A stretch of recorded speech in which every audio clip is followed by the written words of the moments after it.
Yeah, so I think like parenting, we have to take this situation day by day. The pandemic is constantly evolving, and what works for one city is not going to work for another, and what works for one business is not going to work for another. And just like you were saying and Brandon was saying, your situations are both different, and you're both taking your parenting approach differently with how you work, and that's how we have to look at it. So I have my 4-year-old, what works for her doesn't work for my 1-year-old, and what works right now might not work when she's a teenager. Mm-hmm. So we really have to take the pandemic in that situation. Welcome to Dadsplaining, a weekly chronicle of all the weirdest, messiest, grossest, and funniest parts of fatherhood, hosted by two first-time dads. I'm Jesse. And I'm Brandon. And this week we have a very special guest. Her name is Heather Rep. She is a PA anesthetist here in the state of Georgia. And currently, in her current capacity, she has been working with the COVID-19 situation in an ICU here in the Atlanta area. We've got some questions for her about that, as well as parenting in general. She's also a mom of two, so we're going to have a lot to talk about. But before we get into all of that, Brandon, if our listeners want to reach out to us with questions or comments, where can they find us? Please give us a like or a follow on Facebook, Twitter, or Instagram at Dadsplaining Podcast. Normally we do Facebook Lives. Obviously, we're living in different times right now, but you can see a lot of our previous videos on Facebook as well. And then we're trying to keep a regular schedule once again. So we're trying to drop new episodes every Monday like we've always been doing. If you want to get in touch with us directly, you can reach us at dadsplainingpodcast@gmail.com. And as always, please, subscribe, give us a review and a rating. We really appreciate it. Any reviews, give us feedback. Like, we really just want to hear how it's going for everybody. Definitely. I think I've noticed that people are still listening, even though they're not going anywhere. I mean, I always listen to podcasts in the car. So the fact that people are home and they're still listening to podcasts is pretty awesome. So thanks to everyone who is still tuning in. So Brandon, we missed you last week. How have things been in the Spears house? Yeah, no, I appreciate being missed. That's very nice of you to say. Mm-hmm. I wish I could have joined, but it's just one of those things. Every day is a different day. We'll talk a lot about that. That's probably just an overarching theme right now. Mm-hmm. Is just that everything changes all the time, constantly, and you just kind of adapt. That's probably parenting in a nutshell, but that feels like that's also the current time in a nutshell right now. So yeah, just something changed with me last minute. Had to take care of the family, and that's just what it was. But other than that, I mean, it's going about the same. I think you kind of feel like every day is the same, and then you just go back and you relive it all over again. In good and bad ways, right? A lot of time with the family, which is nice, but at the same time, it's Groundhog Day every day. So yeah, not a whole lot to change. We had that one day where it rained for 24 hours straight, it felt like. I don't know if you guys experienced it where you are in your part of Georgia, but that felt like a little piece of the bad word that we can't say, the place that's down below in the fiery pits. I don't know why, right? Like, we're all confined and shelter in place, but it felt like because we couldn't go outside, that was like our one thing that we could do, was like walk outside, and then we couldn't do it, and it was a struggle, man. Yeah. That's all I remember about this last week. Oh yeah, absolutely. And just a reminder it's been good. So I know that with y'all's house, your current situation is your wife, Austin, is working in her capacity as an essential worker with the state's health department. And you are home with Noah full time. Although I think your parents are helping out with that some, right? Yeah, there's like a part-time sort of help with childcare amongst family. But yeah, that's kind of it. So I'm like 3/4 parenting, 3/4 working, 150% busy. Yeah, no, absolutely. I can feel it. And our situation right now, for those who are just now tuning in, is my wife and I are both working from home full time. We're lucky enough to have jobs that we can do that. I know not everyone is in that situation. And our 2-year-old David, his daycare has decided to stay open with enhanced sanitation guidelines according to the CDC. So he's continuing to be in daycare, fewer hours than usually, and there's a lot less kids. I think it's like 30 kids total on a week-to-week basis, which is usually like 250 kids. So it's something that we're still feeling okay about. We judge it on a day-to-day basis. How are we feeling this week? How are we going to feel next week? But having that daycare as an option is great, especially because we don't live near our in-laws or our parents. I actually have not seen my parents face to face in probably 6-7 weeks now, ever since the lockdown started. So it's a weird situation. We've been doing a lot of video chats with the folks for the relatives that know how to get that working on their phones, which isn't everybody, but you do what you can. And we've been spending a lot of time in the yard. My wife and I are working on an extension to our patio, which has been kind of a fun way to get out of the house and get a little exercise, especially because no one's in the gyms right now, which is a good thing. And yeah, like you said, it's kind of a Groundhog Day thing. It's like I roll out of bed, I still try and get ready like I used to, so that the world still feels kind of normal. But then instead of sitting in my car for 45 minutes, I walk down the stairs, sit down on my computer, and then I'm at work. And the weird thing is, Brandon, I don't know if you felt this, but it's almost like that work-life balance separator has dissolved even more than it already has, in the age of always having your email on your phone and everything. It's harder for me to tell when I'm on the clock and when I'm not. My brain's having a harder time with that. It's like, did I feel like I worked a full day today? Or, can I, let an hour slide here and get some housework done? It's harder to find that balance when you're working from home every single day. I don't know. The only way I can do it is moment to moment. It's not even day to day. It's wrong to say it's day to day. It's really moment to moment. And to your point, that can be hour to hour. And it's just like, whatever you did was the best that you could do. That's all I can say. Like, if you spent an hour doing something else, you paid it back by doing another hour of work later. Like, I'm sure you did. And we're all just kind of in the same boat. So it's got to be moment to moment, because we're still in survival mode. Yeah, absolutely. And, I guess we'll be in that for the foreseeable future. I know things are slowly starting to change, and I hope it continues to be slow so that we don't move too fast and put anybody at danger. But I feel like there is kind of a light at the end of the tunnel now, that things are slowly moving in the direction, which is, it's hard to say kind of everywhere. But I don't know. I'm feeling optimistic overall. And, I guess let's bring in some perspective on that, though. Yeah, that's a perfect way to transition into today's guest. And we are here with Heather Rep, as I mentioned, a PA anesthetist here in the state of Georgia. Heather, how are you doing today? Hey, good. Thanks for having me. Yeah, absolutely. So I mentioned earlier, Heather is a mom of 2, and she is also working actively with COVID-19 patients here in the state of Georgia. So we've got a lot of questions about that. But to start things off, I kind of wanted to have our listeners just get to know you, have you introduce yourself a little bit. So before all of this, before the COVID crisis, what did your job entail, and kind of what are you doing now? Awesome. Yeah, so as you said, I'm a mom of 2 littles. I've been practicing anesthesia for about 7 years. I grew up in a medical household, so I kind of knew I would always be in medicine. My stepdad is an orthopedic surgeon, and my mom actually used to practice anesthesia. Now she's mostly at home, lucky for her. But I'm the oldest of 5. My siblings, none of them are in medicine, so I don't really know what happened. But we ended up staying local after I finished anesthesia school at Emory, and I worked for a big hospital and just paid off my loans. That was my big goal. Congratulations. Thank you. Emory comes with a big price tag, So, yeah.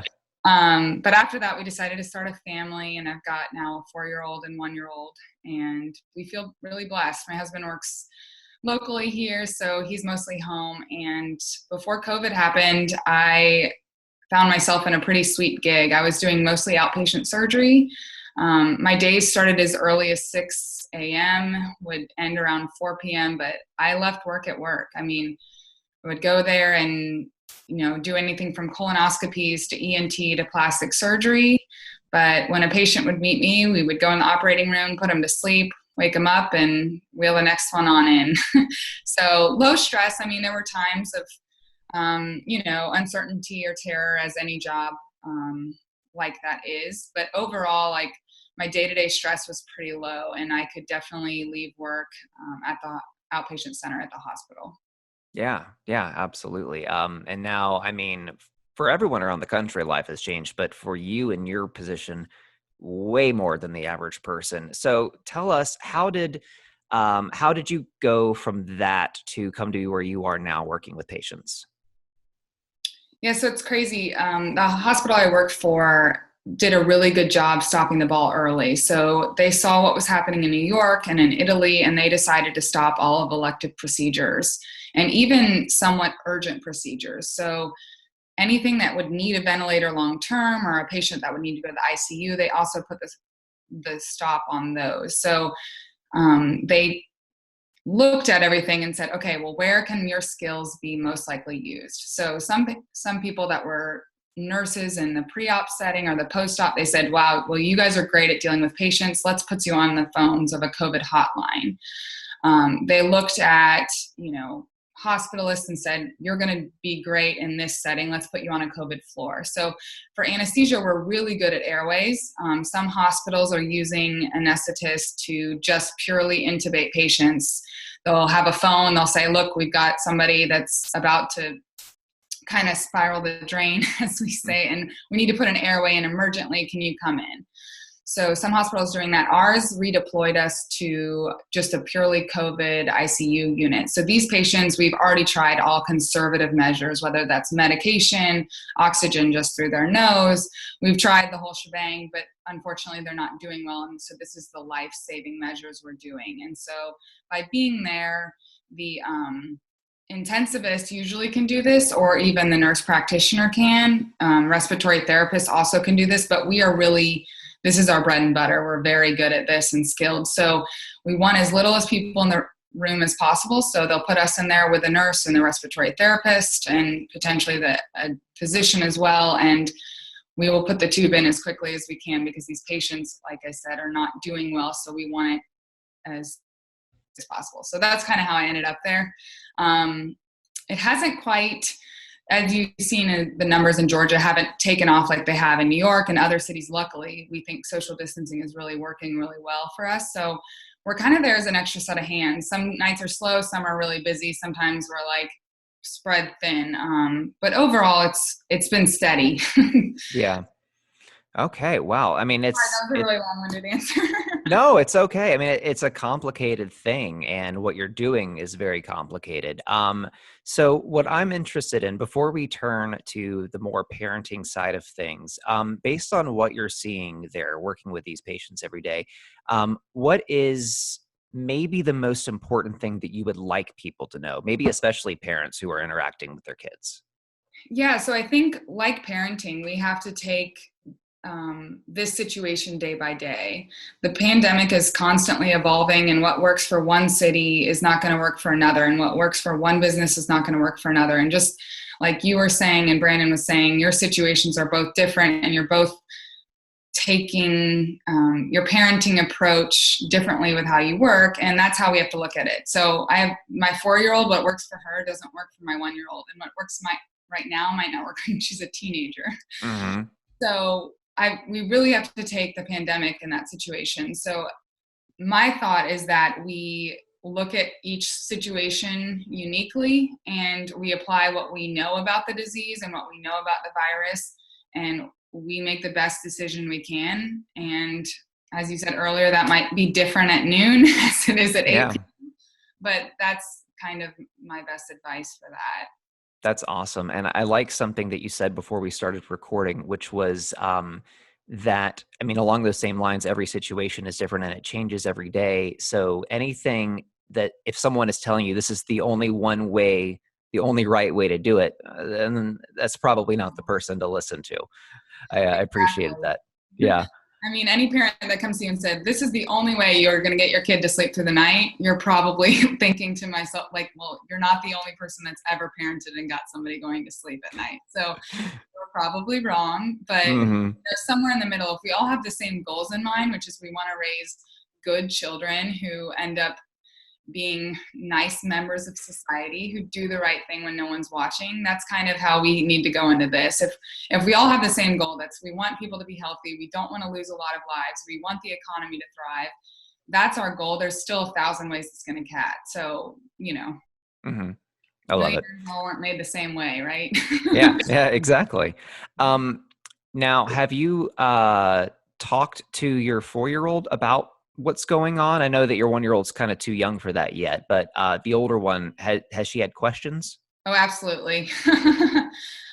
She knows that there's a virus. I don't know about your 2.5-year-old, but she sees me wear a mask on a walk. And when I do that, it's not because I'm sick. It's purely because I know I'm around a high risk environment. And so I could be one of the asymptomatic carriers. And I don't want to walk by someone, cough, sneeze, whatever, and, infect them. So by wearing a mask, we are protecting others and not as much ourselves. And so that's a big point I drive home to her, as well as other people that give me kind of weird looks when we're on a walk. But yeah, she knows we're sick. The unfortunate part has been, like you said, with your parents. We had to wave through the glass window to my mom the other day, and she is in a ball of tears. She says, "This is the virus's fault," and just is absolutely upset over it. And it's really hard.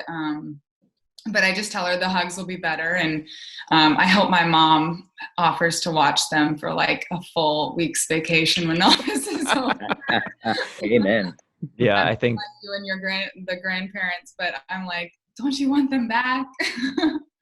Oh yeah. Yeah, I think we're all feeling that. But yeah, the hardest part has been for me is my son ran 103 fever about a week ago. And I had this moment of panic, like, am I doing the right thing? Am I going to work and putting my work above my children? And that is hard. We're always questioning as parents whether we're doing the right thing. And, you'll see your kid fall. And I don't know if you've had any injuries, but anything you do, you're always worried. As soon as you found out you're pregnant, or even before you knew you were pregnant, you're like, oh my gosh, like, the worries just are endless. Mm-hmm. So when he spiked a fever, I really just lost it, internally. Yeah. Right. Gave him some Tylenol. I called the pediatrician. They said, we know you're high risk, but he'll probably be okay. And they were right. He was fine. And I don't know if it was COVID or if it was a virus he caught from putting every single thing in his mouth. No, how could that go wrong? Yeah, exactly. It's like he's found every drawer in the house now that he's not at daycare. Like, ooh, like, the tequila salt in the bottom. Oh, wait a minute. Okay. You're like, what is this?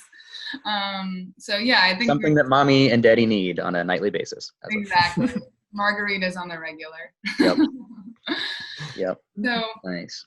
Yeah, we kind of chatted a little bit about Jesse and myself. We've had to switch things up, right? Our day-to-day is very different as parents.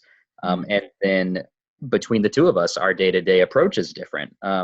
When you are with your family, have you changed anything about your parenting style? You talked a little bit about like some of the different concerns you have with your work, but how have you, and your partner just kind of helped figure out how to get through each day as parents?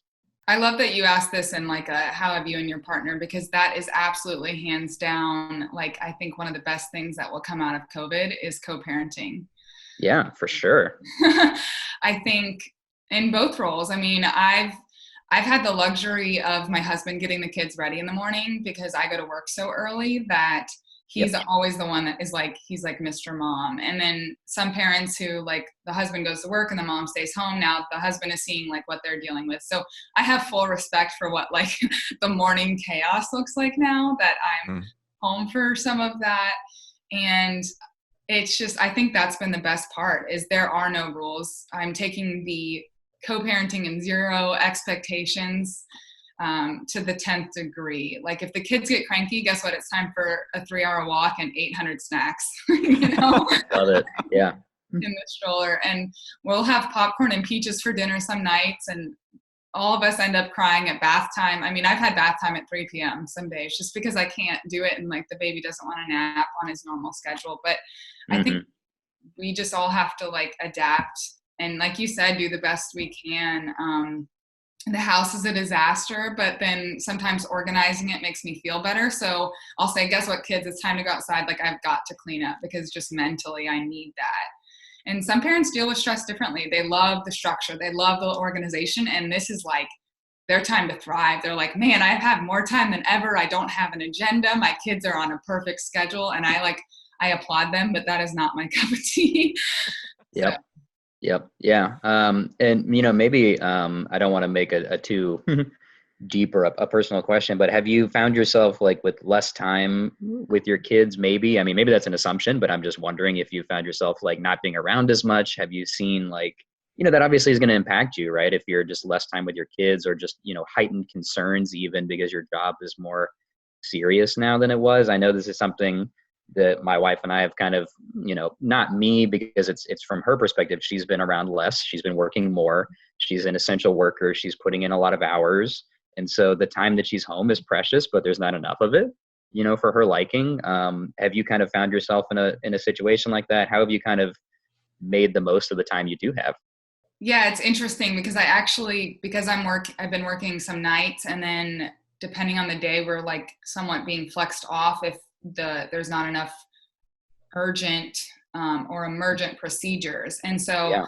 I'm actually finding that like the hardest part has been balancing a new schedule. So like if I'm getting ready to go into work at night, I need to try and take at least a nap during the day. And my 4-year-old is like, why is mommy so tired? Or why, like I'll get home at 8 a.m. and she's awake. She's up at 6:30. So she's looking at me and like she wants to hug me, but I have to immediately shower. I like try and rinse everything off. I have to sanitize, and she like thinks I'm being a jerk because I'm ignoring her, and then I go straight to bed. So when I am up, I'm trying to just, whatever she kind of wants to do is what I'm trying to do. I don't think our kids are going to be impacted educationally in the way we think it is. Like they're not going to miss that much school. Like maybe it is a year, maybe it's not, but that's okay because they're not going to, every kid is going to be like that, right? So they're not like necessarily behind the ball. So if she wants to snuggle on the couch and watch Elsa for like the 100th time, I'm trying to do that because like you said, maybe I have less time or my time with them isn't the same as it was in our regular routine. It's that saying we hear, the days are long, but the years are short. And I really think that's how we're going to look back on this time in 5 years. We'll wonder what the heck we were complaining about being home with our kids, and, we're always wishing for a pause button, and we have that. And it's kind of crazy not to have a social life on weekends. But it feels good to a degree too. Absolutely. It's funny that quote, the days are long, but the years are short. Not only did our guest last week say that exact same thing, but we've said that multiple times on this show because it is so true. And what you said kind of reminds me of something I saw a teacher post. I guess it was on Facebook recently in the middle of the pandemic. She said basically parents worried less about keeping up the education because we can catch them up when they get back to school, when all of this is over. What we can't fix when they get back is the emotional side of things. So make sure you're taking care of them emotionally, make sure that the stress and worry and everything isn't rubbing off on them so much, and that you're not catering to that and working that out and spending extra time with them. Because like you said, it's time that you don't get back. And now that we have it, it's time to make the most of that. I think that's some of the best advice that we can take right now. Exactly. And I remember reading this quote as a parent. My daughter, she doesn't know a number like to save her life. She's very creative and artsy and loves to dance and dress up. And she will remember every Disney character and what they were wearing. But, you ask her to point out a number, she struggles with that. And so there was a quote I saw that talked about a teacher who mentioned when she met children, she didn't remember the best child who could count to 10 the fastest, who knew their ABCs forwards and backwards. But what she did remember were good children who were nice to other children, who gave hugs. And I think if we can take this time to teach our children those skills, you're still teaching them something that is a lifelong skill to have. Yeah, that's awesome. So I want to really quickly transition into kind of the fitness and wellness side of things as well, because I know that is a big focus in your life. So parents, whose lives are totally disrupted and things are totally different right now. If we had gym memberships, we're not using them. Oftentimes we're spending a lot of time sitting down around the house during the day. What are you doing, and what might you recommend for parents to do to, try and stay healthy in this time? Yeah, for me, exercise is the biggest form of stress release. So whether my job pre-COVID was stressful or not, I've always used exercise as my form of therapy. And I really believe that it can do wonders for people, even if they just have 10 minutes. So the biggest excuse we used to hear is that people don't have time to move their body every day. Well, now you do have it, but it's not in the ideal situation. You don't have a trainer, you're not at a gym with your friends, your kids are running around. So I've always done this with my home workouts, and I pencil them in on Sunday for the entire week. So I kind of already know my schedule for the most part. And the way you can make it work is either doing it before your kids are up. And I know that's early, but it is the best time. It's your quiet time. I love to do that and then have a cup of coffee quietly on my back porch. It's like heaven. Nap time hustle is your second option. Put the kids down and do it immediately. Already have your workout clothes on because you can easily change to those while the kids are still awake. Already know what you're going to work out. Don't spend 30 minutes dilly-dallying doing laundry. Just do it while the kids are asleep. And then the third option is to do it with your kids if they're a little older. I know my 4-year-old, if I'm just home with her because the baby's asleep, I can typically exercise with her around. She knows that this is part of my routine, and not only is she able to watch me do it, but it's teaching her good habits. She likes to get on the floor with me, and she knows to give me my space. And so I really think 10 minutes, even if that's all you can get in, it is absolutely better than nothing. Yeah, I love that. It's funny that, the timing is so strange because Brandon and I both, I think about 8 months ago, independently decided that we were going to get more serious about exercise and, taking care of our bodies as our dad bods age. And we both joined gyms. And Brandon, I don't know about you, but ever since my gym closed, I've honestly been doing zero exercise, and I've started feeling it lately. Like not in the weight area so much, but just like, I'm not really, you know what I mean? Like, I feel like I'm losing that sort of the flexibility and the energy side of things. And it's kind of time to get my butt in gear. I don't know. Yeah, absolutely. First of all, Jesse, you're looking great. Thank you, sir. And I can't see you, but I assume you're looking great too. I was going to segue into a great joke. I think I'm looking great too, and everyone can see that. Excuse me on video. Thank you. I appreciate that. It's really sucked. I have noticed of myself that what I need is some kind of like a class environment. I did, Orange Theory, because like not only like going to a gym wasn't enough, I needed to take a class where someone forced me to work out appropriately. I'm the same way. Yeah. And that's gone now, and it really sucks. That maybe is coming back soonish, but I have at least like run around the neighborhood some when I remember to do it, and that's been very helpful. And I'm also aware that like I need to do it.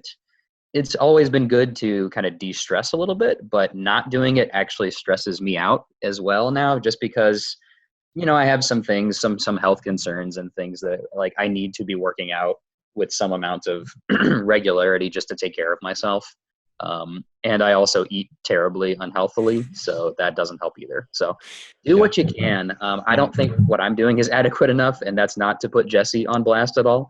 But it's just like even going out twice a week for 15 minutes makes me feel better. Yesterday, I jogged to a nearby restaurant and picked up dinner and then walked it back home. That's not an option for everybody, but like, hey, it worked out for me, and it felt good. And it's like sometimes I can convince myself to work out more if I kind of reward myself. That's not a great way to do it because you're trying to be better or be healthier, but at least it's something that gets you out the door. Yeah, no, I love that. And Heather, I think the key for me is what you said a second ago, which was schedule it in advance, like pencil in your workout schedule ahead of time. That's what I used to do at the gym. I would sign up for classes on the weekend so that I knew Monday morning, there's my class, Wednesday, Friday, those are my classes, and I'm already scheduled. And if I cancel, my coach will know that I canceled. So planning that ahead and kind of working that into your schedule in advance. I'm going to try it. And, listeners, you'll hear in future weeks if it actually worked out for me. But I think that might be the key for some folks is just kind of work it into your calendar. You've got a work calendar already. Just add exercise to that. And I don't know if you and your wife kind of tackle exercise and fitness as a family, but I really think that's helpful. So if you put, $10 in a jar and say like, look, if I don't do this, like you can have this money, if that helps with the incentive. That's awesome. Also exercising with each other. Like if you guys said, hey, let's get on at 8 a.m., like I'm going to do this circuit and share a workout together and then talk about it. I really think creating, like you said, you're missing that interaction with other people, and you can still do that with at-home workouts. It's a little harder, and that's really why, I don't know if you've seen me post, but I love my Peloton. They're doing free memberships right now for at-home workouts, but it gives you something to do instead of like, okay, I'm going to do 100 push-ups. Like, that's not super smart.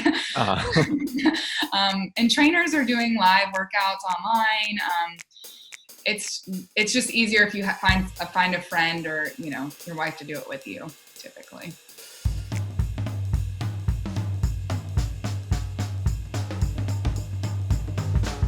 I didn't know if you wanted me to touch on just like snack bins for the kids. Like, I don't know about you guys. Oh, yeah. I am literally snacking nonstop. I don't know if you've seen that meme of like the little hamster like running to like the pantry. No, tell me more. Tell me more. It's constant. So with exercise, that helps because you're like, at least you're feeling like you're moving your body, and so you're feeling a little better. But I cannot help myself from going to the pantry. I'm not used to being home during the day. So, and it's hard to meal prep with trying to limit trips to the grocery store right now. Yeah. So what I found is like, we're putting snack bins now on the counters. And so I do this in the morning. I pick out 4 snacks with my daughter and I say, look, these are your snacks for the day. And so now I have a mommy bin.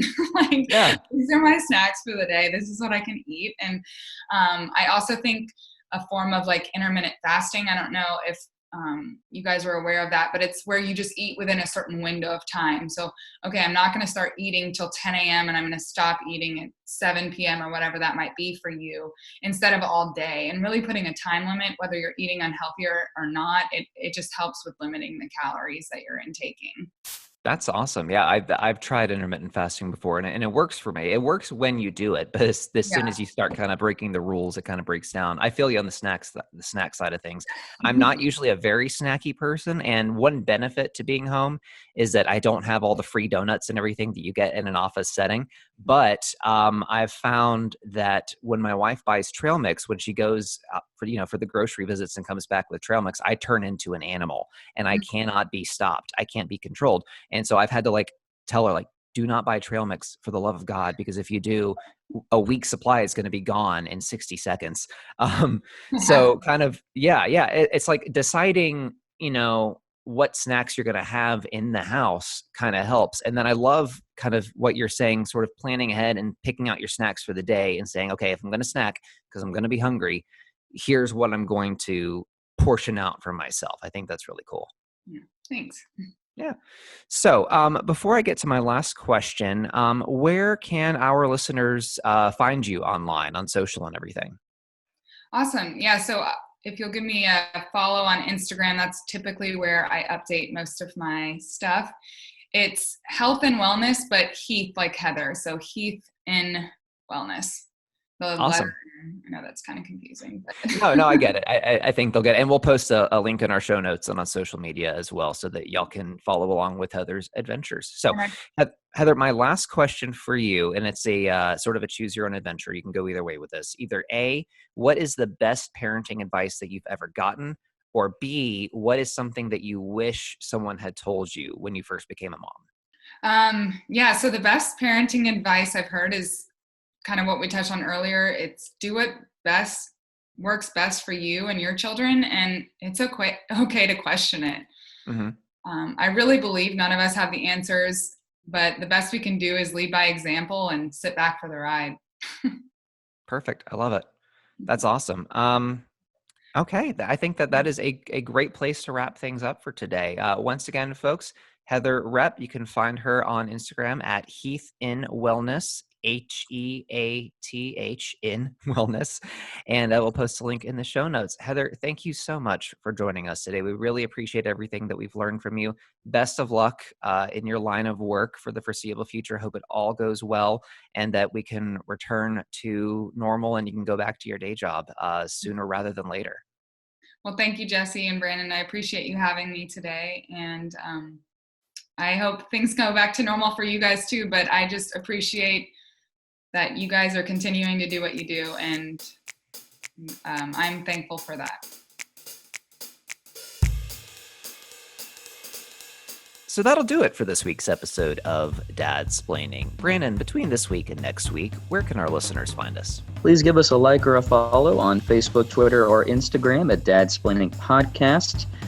You can contact us directly at dadsplainingpodcast@gmail.com. And then even though we are remote and recording everything virtually now, we are trying to still keep up with a weekly drop of new episodes on Mondays. So please check those out and subscribe to us anywhere you get your podcasts.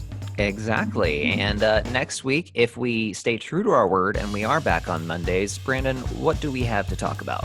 We thought it would be good to just do a checkup on parenting in the time of COVID, just what Jesse and I are doing. It's different between the two of us. It's different between every parent, and just kind of how we're approaching it, what the challenges are like, just kind of how it's going. We did a little bit of an episode about some of the positives, so this won't be an episode about negatives, but it's just kind of what's new, because every week is new.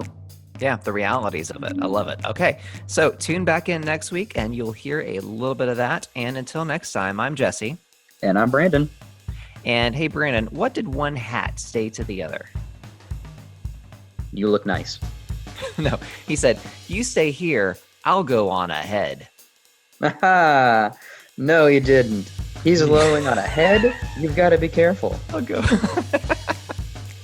Oh, wow. All right. See, doing the dad jokes, it makes me feel normal, So really, I'm just doing this for our psychological health. And I've really been boning up on this. So Jesse, I want to get your opinion. Do you know where I store all of my dad jokes? I have a feeling, but tell me. In a database. Okay, so here's the thing. I love it so much because that's the same joke I told last week when you weren't here. Oh, stop it. No. We tried. Oh, man, we try and we fail, but that's because we're dads, and that's what makes it so beautiful. Should I give another one? If you got one. Hey, do you know why E.T. was so short? Why? Oh, no, I messed it up. Dang. I gave away the punchline. I gave the punchline. All right. You know what E.T. is short for? What? It's because he has little legs. That's why he's short. He's got little legs. He's really tiny. Oh, my God. Okay, see, I missed this. This is what we needed. There you go. All right, folks. We'll see y'all next week. Take care, be safe, stay healthy, and be well. The advice and opinions expressed on Dadsplaining are solely those of its hosts and guests and should not be substituted for the advice of professionals. If you have a serious concern about the health or development of your child, please consult with your pediatrician. If you're experiencing an emergency, please call 911. Don't listen to us. We're really just good for dad jokes. If you're enjoying Dadsplaining, you might enjoy this other podcast from our friends here at WSB Radio. Hello, friends. This is Jared Yamamoto from the Power Pod, and we are a weekly recap show where we cover the current events of the week. And of course, during these times, COVID-19 is on everybody's mind. We will cover the good, the bad, and the ugly regarding this crisis. We will be serious with the coronavirus, but we will also find ways to have fun with it as well. So be sure to check us out Saturdays from 11 to noon and Sunday mornings from 9 to 11 on 98.7 FM and AM 1340 WGAU, or grab the Power Pod podcast on any of your favorite podcast providers or your favorite smart speaker.